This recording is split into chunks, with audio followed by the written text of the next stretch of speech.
नमस्कार दोस्तों, मैं रिपोर्टर राहुल आंधी आपके साथ। आज हम एक ऐसी जगह पर हैं जहां पर आपने कई बार अपने टीवी शो में देखा होगा, जंगल बुक, मोगली। हाँ, तो एक प्रकार से कह सकते हैं कि जिसकी मोगली की कहानी जुड़ी हुई है। आज हम उसी धरती मध्य प्रदेश के सिवनी पर हैं और हमारे साथ जो बात करने के लिए मौजूद हैं अपने भाई हैं गौरव जायसवाल। गौरव जायसवाल से इसलिए हम बात करने चले, आप सोच रहे कि नवयुवक लड़का है, इसे क्या बात है। चूँकि आजकल आप देखते हैं कि उत्तर प्रदेश और बिहार में नवयुवक नेताओं की कोई कमी नहीं है और नवयुवक नेता ये भी हैं। लेकिन ये युवा नेता जो हैं थोड़ा डिफरेंट हैं। जो एक बात मैं हमेशा कहता हूँ यूपी बिहार के युवा नेताओं के लिए कि उनको पढ़ना चाहिए, पहले उनको समाज की समझ होनी चाहिए, इसके बाद जाके उन्हें राजनीतिक और सामाजिक संगठनों पर काम करना चाहिए। तो खैर, जो अपने गौरव जी हैं, इन्होंने भोपाल से इलेक्ट्रॉनिक इंजीनियरिंग में पढ़ाई की और इसके बाद ये फिनलैंड पर जाके एजुकेशन रिसर्च पर काम किया। इसके बाद कैम्ब्रिज में गए, वहाँ पर एजुकेशन सिस्टम को लेकर अपना लेक्चर दिया।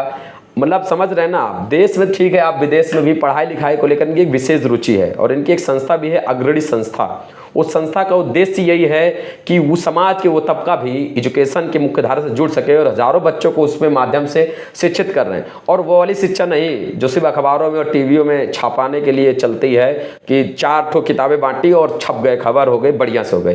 उन सब चीज़ों से वास्तविकता में इनके पास एक अच्छा यूथ का है। उस यूथ में जो इनके पास संगठन है उसमें लड़कियां भी हैं, युवतियां भी हैं। ये अकेले नहीं है जो आप सोच रहे इतना सब कुछ ये अकेले कर रहे हैं। इनके पास अच्छी खासी एक टीम है और वो टीम सब धनवान है, पार्टी इनकी मजबूत है, इसलिए लोग अपना आर्थिक सहयोग भी है, वो लोग अपना समय समय से करते रहते हैं। कुछ ही एक लोग ऐसे हैं जिनके पास अर्थ कम है। इसके साथ साथ किसान सत्याग्रह का मामला भी चलते हैं। चूँकि हम मध्य प्रदेश में पानी, भले ही नदियों का उद्गम जरूर यहाँ से हुआ है, पर यहाँ पानी रोकने की उतनी व्यवस्था नहीं है।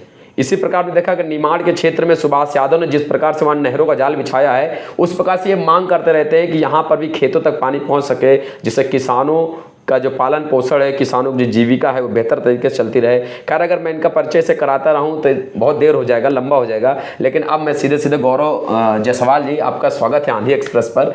और अच्छा लगा जब आपसे मैं पहली दफ़ा भोपाल में मिला तो उम्मीद नहीं था कि सिवनी इतनी जल्दी आपसे आके मुलाकात होगा। मैं यहाँ आया और आपसे मुलाकात हुई। भाई, आप अच्छी खासी तो नौकरी कर रहे थे सबसे पहली बार। जो एक आदमी का कॉन्सेप्ट होता है कि हम पढ़ लें, BA हो जाए, नौकरी मिल जाए, अपना जीवन चल जाए, ये सब सुविधाएं छोड़कर इस राजनीति के क्षेत्र में ऑलरेडी हज़ारों लाखों लोग हैं, आप क्यों चले आए? देखिए, 2 कारण हैं इसके। पहला कारण ये है कि जब मैं कॉलेज में पढ़ता था तो कॉलेज में पढ़ते वक्त भी होता ये था कि मुझे बहुत इंटरेस्ट नहीं था इंजीनियरिंग में, सच बताऊं तो मैं अपना समय निकाल करके, जो भोपाल में ऐसे बच्चे हैं जो अपनी शिक्षा नहीं ले पाते, चाहे चाय की दुकानों में काम करने वाले बच्चे हैं या फिर कचरा बीनने वाले बच्चे हैं, तो उन बच्चों की शिक्षा के क्षेत्र में काम करने वाली एक संस्था के साथ में वॉलंटियर करता था। कौन सी संस्था थी वो? उस संस्था का नाम था परवरिश। अच्छा, परवरिश। और बड़ा सुंदर उनका एक कॉन्सेप्ट है, म्यूजियम स्कूल के नाम से। वो इन बच्चों को सबको इकट्ठा करके म्यूजियम में ले जाके पढ़ाते थे। तो क्योंकि मेरा तो इंटरेस्ट था नहीं पढ़ाई लिखाई में ज़्यादा, इंजीनियरिंग मुझे पहले सेमेस्टर में समझ में आ गई थी कि इंजीनियरिंग में पास कर लूँगा, दिक्कत नहीं है, मैं फेल नहीं होने वाला हूँ। उतना तो मैं सीख गया था करना। तो अब मैं और कुछ क्या करें, अब समय बच गया है, कॉलेज में बहुत पढ़ाई होती नहीं थी, तो मैं वहाँ लग गया। फिर जब एक प्रक्रिया है कि भाई कॉलेज ख़त्म हुआ, नौकरी करो, तो कॉलेज ख़त्म हुआ तो मैं नौकरी में चला गया। वहाँ मुझे ये लगने लगा कि वो ही ज़्यादा मज़ेदार काम था, शिक्षा वाला, तो उसका चस्का था। और दूसरा एक और बीमारी भी है शुरू से, बहस करने की। तो कहीं भी चाय पे दोस्तों के साथ अलग अलग जगह पे बहस करने की बहुत बीमारी है। तो अलग अलग मुद्दों पे, कभी सामाजिक मुद्दों पे, राजनीतिक मुद्दों पे। लेकिन फिर ये समझ में आया कि सारी बहसें जो हैं वो अंत में जाके शिक्षा पे ख़त्म होती हैं। आप कोई भी बहस उठा लीजिए, आप कोई भी सामाजिक बुराई उठा लीजिए, आप बोलिए कि कहीं क्राइम है ना, अपराध का विषय ले लीजिए आप, या कोई भी विषय ले लीजिए, आप जब बहुत देर बहस कर लेंगे तो अंत में एक कंक्लूजन में पहुंचेंगे कि जिस दिन समाज शिक्षित होगा, और शिक्षित मतलब मैं साक्षर वाले शिक्षित की बात नहीं कर रहा हूँ, सही मायने में शिक्षित होगा। अब शिक्षा के क्या सही मायने, उस पर अपन और आगे चर्चा कर सकते हैं। तब उस दिन जाकर के हम सारी बुराइयों से जीत पाएंगे एक समाज के तौर पे। तो फिर मुझे लगा कि जब शिक्षा का ही काम एक अल्टीमेट सॉल्यूशन है हर चीज़ का, तो फिर क्यों नहीं उस पर ही पूरा समय दिया जाए। और इसीलिए फिर नौकरी छोड़ी और इस काम में। अच्छा, ईमान से बताइएगा, है ना, जब नौकरी छोड़ दी गाली कितनी पाएगा? बहुत गाली नहीं, घर पे नहीं पाए, घर पे नहीं पाए, दोस्तों से और समाज से बहुत गाली पाए। घर पे मेरे साथ अच्छी बात यह है कि मेरे पेरेंट्स बहुत सपोर्टिव रहे इस मामले में। उसका एक कारण और बता देता हूँ, एक नहीं दो बता देता हूँ। कारण नंबर 1, पहले तो मेरे पेरेंट्स को मुझे लगता है मेरे से बहुत उम्मीद नहीं थी बचपन से। ये अच्छा है ना, तो उनको ज़्यादा उम्मीद थी नहीं कि करेगा कुछ, क्योंकि मैं शुरू से एक एवरेज स्टूडेंट था। मैं ऐसे कोई बहुत मेरिटोरियस स्टूडेंट शुरू से था नहीं। पढ़ने लिखने का शौक मुझे बाद में आया, लाइफ के लेटर स्टेज में आया। फिर मैंने मार पढ़ाई करी, खूब किताबें पढ़ी, हाँ किताबें खरीदी। लाइब्रेरी भी आपकी देखी? हाँ, मेरी लाइब्रेरी इसलिए इतनी रिच है क्योंकि मुझे बाद में पढ़ने का शौक लगा, बहुत पढ़ा मैंने, लेकिन पहले नहीं था। तो ऐसे कभी मेरिट वेरिट में नहीं आए थे, तो मम्मी पापा को ऐसे बहुत उम्मीद थी नहीं कि कुछ कर जाएगा। तो जब हम कुछ नौकरी छोड़ भी दिए तो भी उनको ऐसा लगा नहीं कि यार चलो। उनको पापा को भी काफी सुनना पड़ेगा क्योंकि आपके पापा क्लास 1 के अफसर रहे, है ना, तो पापा के दोस्तों ने भी तो उनको ताना मारा। वही मैं कह रहा हूँ कि ज्यादातर समाज से जो मेंटल टॉर्चर है उससे तो गुजरना ही पड़ा होगा ना। जो समाज का प्रेशर है कि जैसे मम्मी भी मेरी वर्किंग रही, मेरी मम्मी रिटायर हुई है एज ए टीचर, तो मम्मी के स्टाफ के लोग हैं या पापा के साथ के लोग हैं या मेरे खुद को भी मेरे रिश्तेदार हैं, तो वो लोग बोलते थे कि यार ये क्या तुम समाज सेवा का काम कर रहे हो।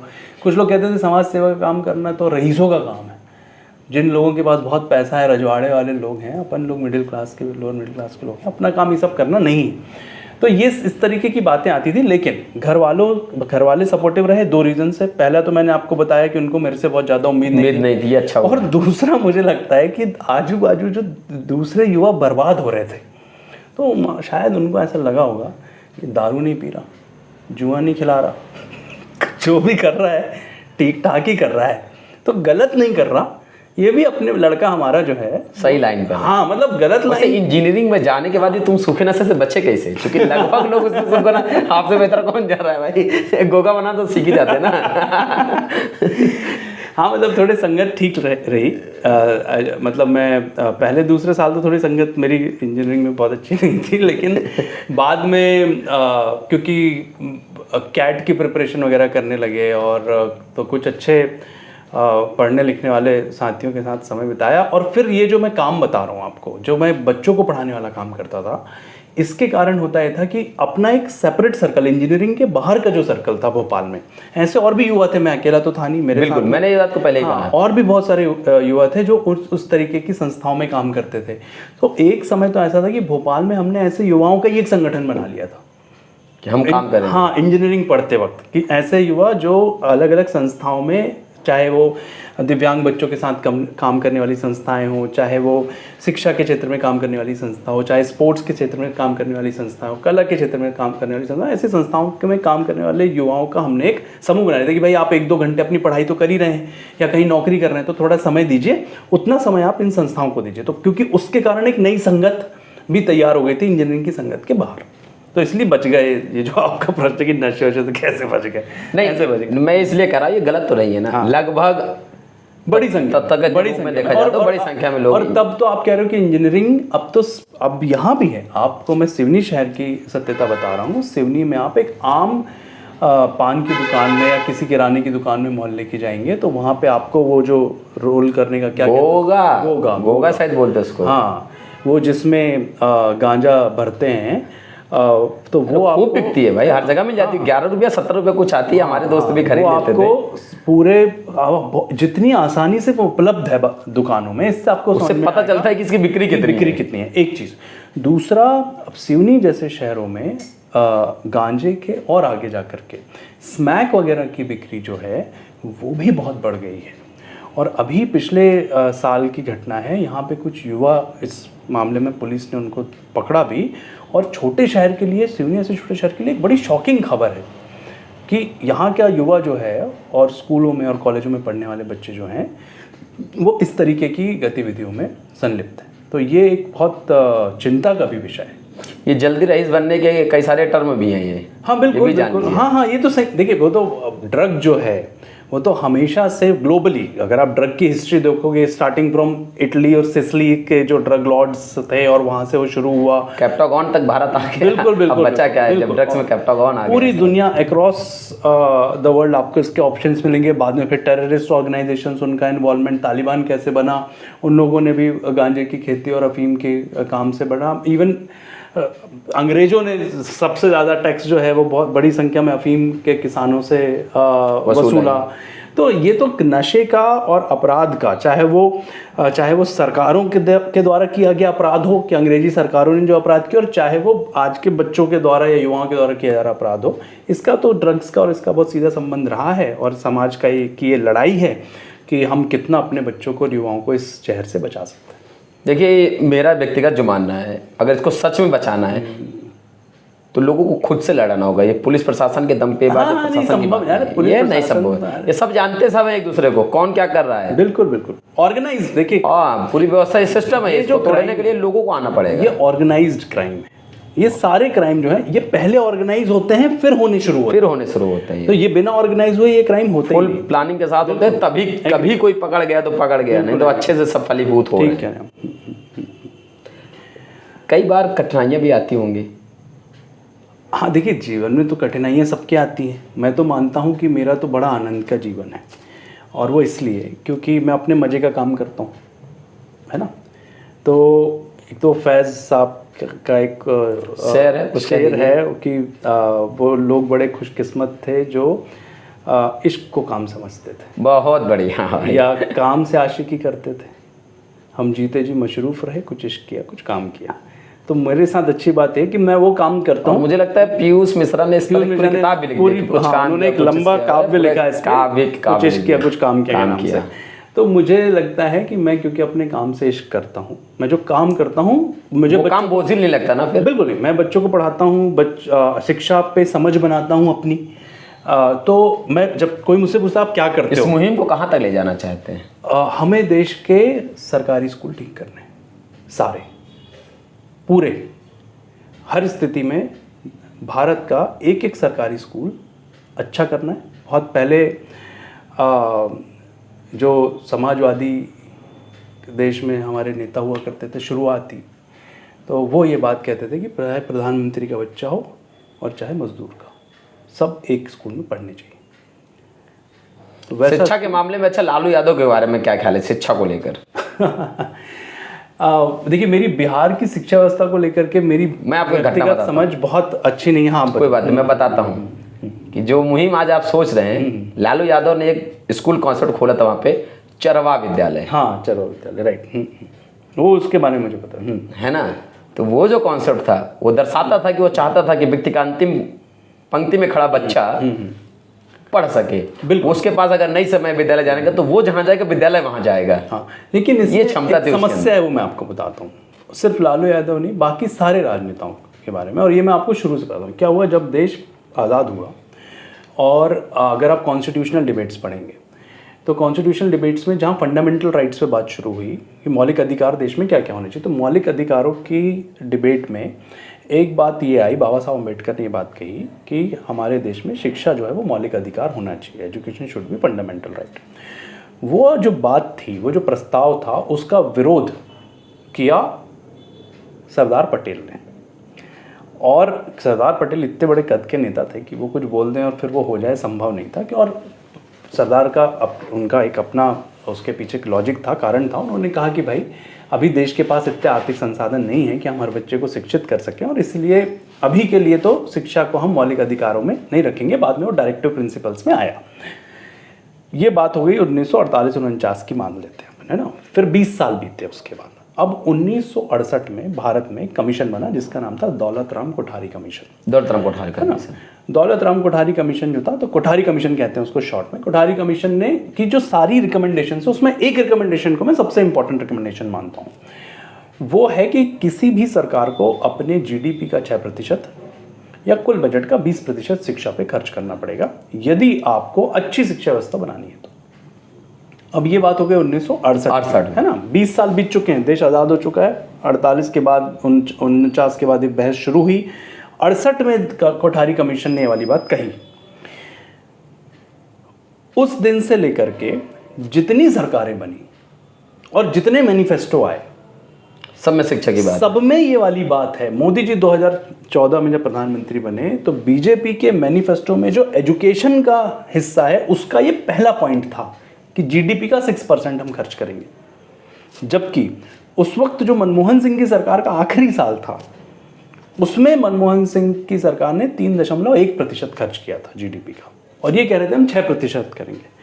मोदी जी की सरकार वो सरकार साबित हुई जिसने अभी तक इतिहास में शिक्षा पे जीडीपी के प्रतिशत के आधार पे सबसे कम पैसा खर्च किया है, सबसे कम पैसा 2.1% तक लेके गए ये उसको नीचे, जहां 6% की जरूरत है। तो हमारे साथ जबकि होना ये चाहिए कि कोठारी साहब के इस रिकमेंडेशन के बाद लगातार उसको बढ़ाना चाहिए था, वो घटता ही चला गया।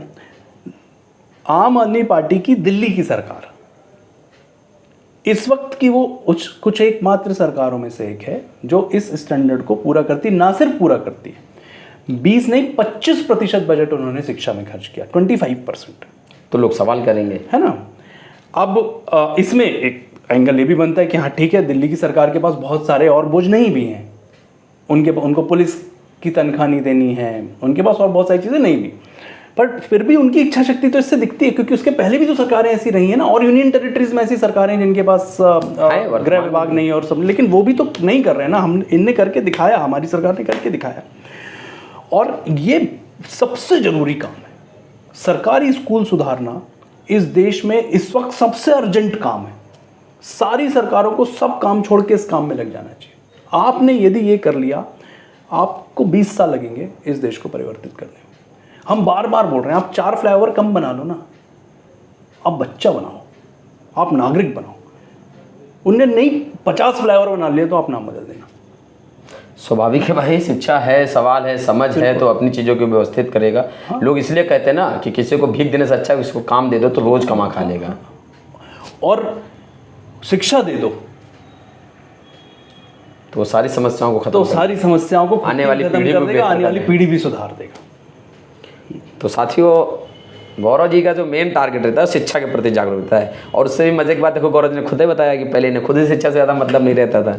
तो संगत का असर होता है, अगर आप शिक्षा के साथ जुड़ गए तो फिर आप शिक्षा की बात करेंगे, क्योंकि शिक्षा का जो स्वाद है ना, एक बार अगर जबान में चढ़ जाए तो मुश्किल है कि उतरता है। बिल्कुल, और अगर समझ के बाद चढ़ता है तो बचपन में जब किसी को मारपीट करके शिक्षा दी जाती है ना, वो ज़्यादा शिक्षा क्या है, वो हवा बन जाती है, और उनकी कॉन्सेप्ट बन जाता है कि बच्चे को नौकरी मिल जाए, नौकरी मिल जाए, नौकर बनाने में सब तुले हुए हैं। नहीं, इसमें एक और मैं आपको बात बताऊँ, किसी भी समाज में देखिए, एक समाज में तरह तरह की गतिविधियाँ चलती हैं, है ना, बहुत तरह की गतिविधियाँ चलती हैं। शिक्षा पे जब ज़्यादा काम होता है, जिस समाज में शिक्षा में ज़्यादा काम हो रहा है, जैसे मैं फिनलैंड गया तो मुझे फिनलैंड में सबसे एक मज़ेदार बात ये लगी, बाकी सब ठीक है कि उन्होंने कैसा सिस्टम बनाया, करिकुलम में क्या पढ़ा रहे हैं, पढ़ाने के तरीके क्या हैं, ये सब तो एक समझने की बात है ही है कि स्कूल कैसा बना है, वो सब एक बात है। लेकिन उनके समाज का एक बड़ा हिस्सा शिक्षा से जुड़ा है। जैसे जो वहाँ की म्यूनसिपैलिटीज़ हैं, या जो वहाँ के काउंटी गवर्नमेंट्स हैं, छोटे जो ग्रामीण क्षेत्रों में हैं, या जो म्यूनसिपैलिटी जो शहरी क्षेत्रों में, तो म्यूनसिपैलिटी भी एजुकेशन में बहुत इन्वॉल्व है। म्यूनसिपैलिटी लाइब्रेरीज चलाती हैं, स्कूलों के लिए एक्टिविटी सेंटर्स चलाती हैं। काउंटीज़ में ऐसा है कि जैसे हमारे यहाँ शहरी स्कूल हैं और ग्रामीण स्कूल हैं, वहाँ भी शहरी स्कूल हैं, ग्रामीण स्कूल है, वहाँ भी शहर भी गाँव भी हर जगह है। तो वहाँ उन्होंने क्या किया है कि हर 5, 7, 10, 20 गाँव के बीच में जैसे उन्होंने एक एक्टिविटी सेंटर जैसा बना लिया। उसमें सारी तरीके के वोकेशंस की फैसिलिटीज़ हैं, उसमें स्पोर्ट्स की फैसिलिटी है, उसमें लाइब्रेरी है, उसमें अलग अलग तरीके के बच्चों के लिए एक्टिविटी सेंटर है, आईटी सेंटर है, ये सारी चीज़ें हैं। और फिर आस-पास के 4-5 स्कूल उस जगह को इस्तेमाल कर सकते हैं अपनी अपनी सुविधा के हिसाब से। अब इससे हो क्या रहा है कि बच्चों को तो जो सुविधा मिल रही है वो सब तो अपनी जगह है, लेकिन वहाँ के नेता जो हैं वो समय समय पर उनको शिक्षा के बारे में चिंता करना पड़ता है। यहाँ के हमारे नेता जो ये सोच रहे हैं कि हम कैसे बालू की चोरी कर लें, हम कैसे दारू का ठेका ले लें, है ना, हमको कैसे रोड सड़क बनाने का ठेका मिल जाए जिसमें से हम सीमेंट चुरा के करोड़पति बन जाएं। हमारे नेता ये सोच रहे हैं, एक बड़ा हिस्सा, सारे के नहीं पर एक बड़ा हिस्सा है ना। जो युवा नेता भी हैं वो क्या सोच रहे हैं, वो भी यही सोच रहे हैं कि कैसे हमें कुछ रास्ता मिल जाए तो हम भी ठेकेदारी चालू कर दें। लेकिन वहाँ के जो लीडर्स हैं वो देख रहे हैं कि भाई लाइब्रेरी में किस बुक की ज़रूरत है, क्या सारे स्कूलों के बच्चे लाइब्रेरी तक पहुंच पा रहे हैं कि नहीं पहुंच पा रहे हैं। तो जब आपके समाज में शिक्षा से जुड़ा काम होता है तो जो वहाँ के कारपेंटर हैं वो स्कूल के लिए बेंच बना रहे हैं, वहाँ के जो इलेक्ट्रीशियंस हैं वो स्कूल के लिए इलेक्ट्रिसिटी फिटिंग कर रहे हैं, वहाँ के जो सॉफ्टवेयर इंजीनियर हैं वो स्कूलों के लिए सॉफ्टवेयर तैयार कर रहे हैं, बच्चों को पढ़ाने के नए नए कंटेंट बनाए। तो एक तरीके से पूरे समाज में जब शिक्षा से जुड़ा काम होता है तो उस समाज की प्रवृत्ति अपने आप कम हिंसक होती है, उस समाज में अपने आप एक बराबरी का भाव पैदा होता है। तो एक समाज सुधार का कार्यक्रम है शिक्षा। शिक्षा को सिर्फ यदि आप ऐसे देख रहे हो कि किसी एक व्यक्ति के जीवन में परिवर्तन हो रहा है, उससे हाँ एक पूरे समाज में परिवर्तन होता है उससे। और वो होता है इस तरीके से कि जब अलग अलग वोकेशंस में समाज में काम करने वाले, अलग अलग तरह का काम करने वाले जो लोग हैं, चाहे पुलिस हो, चाहे शासकीय कर्मचारी हो, चाहे रोजमर्रा का काम करने वाले लोग हों, कृषक हों, कितना बढ़िया, कितना मजा है कि बच्चे लोग स्कूलों से निकलें, खेतों में जाएं, पराह का सीजन चल रहा है, अपना सब बच्चे मिलके पराह लगाएं किसानों के साथ मिल करके। हर तरह का किसान वर्ग, मजदूर वर्ग, हर वर्ग शिक्षा में इंटरेस्टेड हो जाए, हर वर्ग शिक्षा में शामिल। ये जो खाई बनी हुई है ना, ये तो अपने भी खत्म हो जाएगी, अपने आप खत्म होगी। कि हम इंटर पढ़ लिए हैं, ग्रेजुएशन मास्टर कर लिए, तो हम कृषि करेंगे, हाँ। तो ये वाली भी खाई खत्म हो जाएगी। तो हमको पूरे समाज को शामिल करने की जरूरत है शिक्षा के काम में। उससे समाज हम एक बेहतर समाज का निर्माण करेंगे। तो आप, मैंने इनका परिचय लगभग करा दिया था, अभी परिचय और कराएं, इनके बारे में और बताएं तो कम ही होगा। फिर कुछ चीज़ें हम लोग बात के लिए छोड़ दें, बिल्कुल, क्योंकि हम लोग जुड़े रहने के लिए भी कुछ चीज़ें छूटी होना जरूरी है ना। जैसे कहते हैं ना, अगर किसी को ज़्यादा याद करना हो तो उसको कर्ज दे दो, उधार दे दो, उधार दे दो, तो फिर तुमको बराबर याद आता रहेगा, फिर वो नहीं मिस होगा।